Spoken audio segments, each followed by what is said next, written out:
Yemen के गुस्से की चिंगारी अरब देशों तक क्यों पहुंची? अफ्रीका की हिफाजत से यमन का क्या है वास्ता? सूडान का खजाना बहाना बुर्ज खलीफा बनेगा निशाना? यमन के बड़े हिस्से पर नियंत्रण रखने वाले हूती गुट और इजराइल के बीच काफी समय से तनातनी चल रही है। गाजा में युद्ध शुरू होने के बाद से हूती और इजराइल की आर्मी भी आमने सामने है।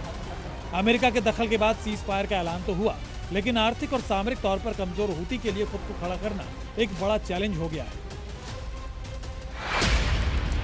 यही वजह है कि अब यमन ने दावा करते हुए कहा है कि अगर सूडान और अफ्रीका में प्राकृतिक संसाधनों की चोरी के उद्देश्य से किए जा रहे नरसंहार को नहीं रोका गया, तो वो बुर्ज खलीफा सहित संयुक्त अरब अमीरात के प्रमुख शहरों पर हमला कर देंगे। आपको बता दें कि सोने की दौलत से मालामाल लेकिन गरीब अफ्रीकी देश सूडान इस समय सबसे खराब मानवीय आपदाओं से दो चार हो रहा है। सूडान के दारपुर में इस कदर अत्याचार और हत्याएं हुई हैं, जिसे लेकर दुनिया के कई देशों ने चिंता जाहिर की। दरअसल सूडान में एसएएफ और आरएसएफ के बीच सत्ता को लेकर वर्चस्व की जंग चल रही है। सूडान में एसएएफ यानी सूडान आर्म्ड फोर्स की लीडरशिप को अंतर्राष्ट्रीय मान्यता प्राप्त है। दावा किया जाता है कि एसएएफ को मिस्र, तुर्की, रूस और ईरान का समर्थन हासिल है। वहीं सूडान की लोकल मिलिशिया आरएसएफ यानी रैपिड सपोर्ट फोर्सेस भी सत्ता में दाखिल होना चाहती है और दावा है कि आरएसएफ को संयुक्त अरब अमीरात का समर्थन हासिल है।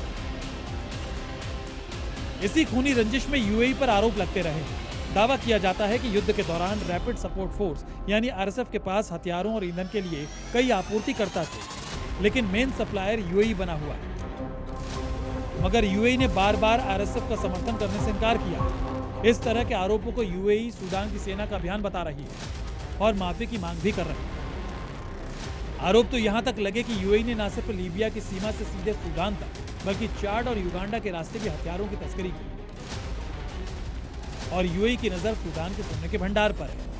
यही वजह है कि यमन ने इस बार सीधे सीधे यूएई और उसके प्रमुख शहरों को बारूदी चेतावनी देकर पूरी दुनिया को अलर्ट कर दिया है।